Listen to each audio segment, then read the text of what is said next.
بسم اللہ الرحمن الرحیم. خاتون حضرات، میں ہوں اختر عباس اور آپ سب کو السلام علیکم. دو سوال ہیں اور ایک تو سعدیہ قدوس نے پوچھا ہے کہ سر بغض رکھنا کیا بہت آسان ہوتا ہے؟ کیا اس کو دل سے ختم کیا جا سکتا ہے؟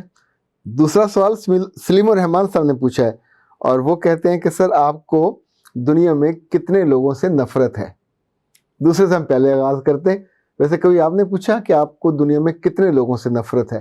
لوگوں سے نفرت ہونے کی 5 وجوہات ہو سکتی ہیں. ان کی شکل آپ کو پسند نہ ہو، ان کے اعمال آپ کو پسند نہ ہو، آپ کو انہوں نے نقصان پہنچایا ہو، آپ کے خلاف کہیں بات کی ہو، انفیکٹ کسی ایسے سوچ سے، فکر سے یا مذہب سے تعلق رکھتے ہوں جو آپ کو پسند نہ ہو، یا آپ کے بدخواہ ہوں، چغل خور ہوں، آپ کے پیچھے غلط باتیں کرتے ہوں اور آپ نے جان لیا ہو کہ یہ مجھ سے حسد بھی کرتا ہے اور میرے خلاف بات کرتا ہے، لوگوں کو تیار کرتا ہے، تو دھیرے دھیرے ہمارے اندر اس سے نفرت پیدا ہو جاتی ہے. پر یہ دیکھ لیں، یہ نفرت اتنی ڈھاڈی اور اتنی زیادہ ہوتی ہے، اس کی قیمت آپ کو پے کرنی پڑتی ہے. آپ کا دل نہ خوش ہو جائے گا، خوشی سے خالی. آپ کے ذہن پہ بہت پریشر پڑے گا، انزائٹی ہو جائے گی، سٹریس ہو جائے گی. جب بھی آپ اس کو دیکھیں گے تو آپ کو ٹینشن ہوگی. اس کو دیکھ کے کبھی آپ کو اچھا نہیں لگے گا. آپ اس کے خلاف سوچو گے، ایون سازشیں بھی کرو گے، لوگوں کے سے پاس بیٹھ کے آپ اس کے بارے میں بات کرو گے، کوئی نہ کوئی جھوٹی سچی کہانی گھڑو گے جس سے آپ کا نفرت کرنا جسٹیفائی ہو سکے. آپ سوچئے، اتنی بھاری قیمت اگر آپ چکاتے ہو کسی ایسے بندے کے لیے کہ جو آپ کو ناپسند ہو، تو کیا یہ قیمت تھوڑی ہے؟ یہ بہت زیادہ قیمت ہے. اسی کو دوسرے اینگل سے دیکھیں تو جو بغض رکھنا ہے کسی سے، وہ بھی یہی چیز ہوتی ہے. جب آپ کسی کو ناپسند کرتے ہیں اور اس سے بغض رکھتے ہیں، اس پہ غصہ کرتے ہیں کہ فلاں فلاں بات پہ، تو پھر آپ اس کو ڈاؤن کرنے کا سوچتے ہو. اس کے بارے میں جہاں آپ کا من چاہے گا، جہاں آپ کا جی چاہے گا، وہاں اس کے خلاف بات کرو گے. کبھی یہ چغلی بنے گی، کبھی غیبت بنے گی، کبھی بہتان بنے گا. تو اٹ مینز یہ اتنا ہاربل امپیکٹ ہے جو آپ کی ذات پہ پڑتا ہے. میں کبھی کبھی سوچتا ہوں، خوش بخت کون لوگ ہوتے ہیں؟ خوش بختی کا اگر کوئی کرائٹیریا ہو تو مجھے لگتا ہے کہ اس کرائٹیریا میں، اس لسٹ میں میرا نام ضرور ہوگا. اس لیے کہ میں اتنے برسوں میں بڑا زور لگا کے میں نے آج سوچا اس سوال کے بعد کہ مجھے کس سے نفرت ہے. اچھا، ایسا نہیں ہے کہ لوگوں نے مجھے دھوکہ نہیں دیا. ایون جن لوگوں کو میں نے جاب دی، جن کو میں نے اپنے پاس رکھا، ان میں سے کئی ایسے تھے جہاں ان کا داؤ لگا انہوں نے داؤ لگایا. میں عام طور پہ بہت ارلی دیتا ہوں، وہ پے لے کے بغیر بتائے بھاگ گئے. یہ بھی ہوا. جن دنوں میں یونیورسٹی میں تھا، ایک بچے کو میں بہت پسند کرتا تھا اور وہ میرے ساتھ کام کرتا تھا. تو ایک دفعہ اشتہار آیا، اس نے اس میں کہا کہ سر یہ ایک نئی کمپنی کے شیئرز آ رہے ہیں تو میں خرید رہا ہوں، تو آپ کا کیا خیال ہے؟ میں نے کہا ٹھیک ہے، کر لیتے ہیں. یہ بات ختم ہو گئی.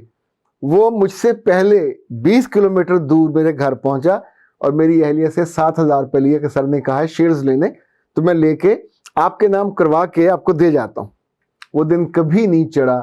اس نے وہ شیئرز لیے نہیں لیے ہم نہیں جانتے، پر اس نے کبھی وہ واپسی کا، ایون اس کے چہرے پہ شرمساری بھی نہیں ہوتی تھی. پھر ایک دفعہ اس سے میں نے کہا بیٹا وہ تم نے پیسے لیے تھے واپس نہیں کرنے تھے؟ تو اس نے کہا ہاں سر میں کرتا ہوں. اگلے دفعہ پھر وہ گھر گیا، جا کے اس نے کہا کہ وہ باجی میں نے پیسے واپس کرنے، تو ایک جگہ میں نے پیسے دینے ہیں تو وہاں سے لینے ہیں، تو مجھے 7,000 اور چاہیے. اور اس بلی خاتون نے اس کو 7,000 اور دے دیا. اچھا، اس دوران اس نے مجھے پاپا جانی کہنا شروع کیا. تو میں نے اسے کہا بچہ پاپا اپنا، میں تمہارا پاپا نہیں ہوں. انفیکٹ جب کوئی زیادہ کرتا ہے تو انفیکٹ وہ کہیں چیٹ کرنے کی کوشش کر رہا ہوتا ہے، اس کے لیے رستہ بنا رہا ہوتا ہے. اچھا، اس سے غصہ مجھے آنا چاہیے تھا، نفرت بھی کرنی چاہیے، لیکن میں نے سوچا کہ 14,000 کا نقصان کے بعد میں کسی بڑے نقصان سے بچ گیا، رب نے مجھے بچا لیا. وہ اس محبت کی آزمائش میں آنکھوں سے گر گیا، نظروں سے گر گیا. پر میں نے اس کے بارے میں بھی یہ نہیں سوچا کہ مجھ سے نفرت ہے. دفتر میں تقریباً ہر آفس میں جہاں میں جاب کرنے کے دوران، لائک نوائے وقت میں، یونیورسٹیز کے دوران، اردو ڈائجسٹ کے دوران، قومی ڈائجسٹ کے دوران، پھول کے دوران، کوئی نہ کوئی ایسا بندہ ضرور ملتا رہا. پر میں آپ کو پورے دل سے کھلی آنکھوں سے بتا رہا ہوں، میرے دل کی تختی پہ، میرے دل کے ورک پہ کسی کا نام نہیں ہے کہ جس سے میں نفرت کرتا ہوں. مجھے جب بھی یہ سو لوگ ملتے ہیں جنہوں نے مجھے نقصان پہنچایا تو میں ان کے ساتھ پورا ہاتھ ملاتا ہوں، ایسے کر کے نہیں. کچھ لوگ اس میں ایسے بھی ہیں، ابھی مجھے یاد آ رہا ہے، کہ جنہوں نے اپنی نوکری کے لیے یا اپنی گڈ ول کے لیے کسی جگہ میرا برا تذکرہ کیا، حالانکہ وہ دن کی روشنی میں بھی رات کی روشنی میں بھی میرے ساتھ رہے، کام کیا، وہ مجھے جانتے تھے، پر انہوں نے بدخوائی کی، بغض رکھا کسی بات کا، I don't know کس بات کا رکھا۔ اچھا، جو آپ اس طرح کی حرکت کرتے ہیں یہ آپ تک پہنچ جاتی ہے، پھر وہ دل سے بھی گرتے ہیں، نگاہوں سے بھی گرتے ہیں، اور آپ کی دعاؤں سے بھی نکل جاتے ہیں۔ تو یہ اتنا بڑا نقصان ان کو ہوا، یہ اٹس مور دین انف۔ آپ بھی، مجھے لگتا یہ ہے کہ اپنی زندگی میں سے قابل نفرت لوگوں کی لسٹ چھوٹی کریں۔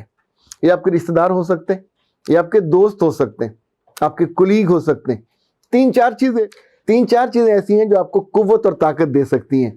پہلی بات، رب نے آپ پہ 100 طرح کی مہربانیاں کی ہیں، آپ کو چھوٹے دل والا نہیں بنایا، آپ کو مین نہیں بنایا، آپ کو یا تو خوبصورت بنایا، یا خوش شکل بنایا، خوش عقل بنایا، خوش اتوار بنایا، تو ہی لوگ آپ سے بغض رکھتے ہیں۔ کہیں آپ کی شہرت زیادہ ہے، کہیں عزت زیادہ ہے، کہیں دولت زیادہ ہے، کہیں صحت زیادہ، تو بغض کی یہ وجہ ہوتی ہیں۔ اب آپ اگر کچھ لوگوں سے نفرت کرنا چاہتے ہیں تو پہلے یہ ڈکلیئر کریں کہ کیا آپ محتسب ہیں، ایمبرٹس بین، کیا آپ کو اس کام پہ لگایا گیا ہے، آپ نیب ہو، یا کیا آپ جہنم کے دروغے ہو، یا آپ کوئی جج ہو، یا کوئی آپ پولیس کے تفتیشی افسر ہو۔ تو یہ رول تو آپ کا کسی کا نہیں ہے۔ میں آپ کو فرینکلی بتاؤں، میں تو شیطان سے بھی نفرت کرنے کے حق میں نہیں ہوں، اس لیے کہ شیطان صاحب جو کام کرتے ہیں یہ اس کا الاٹڈ کام ہے، اللہ کی منظوری سے وہ کر رہا ہے۔ اللہ چاہتا تو اس کا ٹیٹوا وہیں دبا دیتا جب اس نے نافرمانی کی تھی، پر میرے رب نے اس کو اپنے بندوں کو آزمانے اور اچھے اور برے کو جانچنے کے لیے۔ سو نفرت محبت واجب نہیں ہے، لازم بھی نہیں ہے، پر یہ چوائس برا ہے۔ محبت ہے تو چوائس ہے، نفرت ہے تو بھی چوائس ہے۔ آپ جس پلڑے میں جاؤ گے وہ جھک جائے گا، پر ساتھ آپ کو بھی جھکا دے گا۔ محبت ہوگی تو منہ میں مٹھاس آئے گی، آنکھوں میں نور آئے گا، دل میں سکون اور سرور آئے گا، اور نفرت ہوگی تو ہر خوشی رخصت ہو جائے گی، اطمینان، دعائیں، لطف، کرم سب رخصت ہو جائے گا۔ ایک خالی، ٹوٹی اور پرانی، ویران اور اداس حویلی جیسا بن کے زندگی میں کیا ملے گا؟ سو سوال تو آپ نے سید الرحمان صاحب بہت اچھا کیا۔ تو اس بہانے اپنے آپ کے ساتھ آج بات کریں، اکیلے بیٹھ کے، ٹیک لگا کے، یہاں ہاتھ رکھ کے، لمبی تان کے، اور اس لسٹ کو دھیرے دھیرے خالی کریں۔ وہ لسٹ آپ کے قریبی لوگوں کی ہو یا دور کی ہو، آپ ڈیزرو نہیں کرتے کہ ناخوشی کے ساتھ جئیں، اور آپ ڈیزرو بھی نہیں کرتے کہ لوگوں سے آپ نفرت کریں، اور جو آپ نے وہ بھی آپ سے نفرت کرنے لگے۔ اختر عباس کو دیجیے اجازت۔ السلام علیکم۔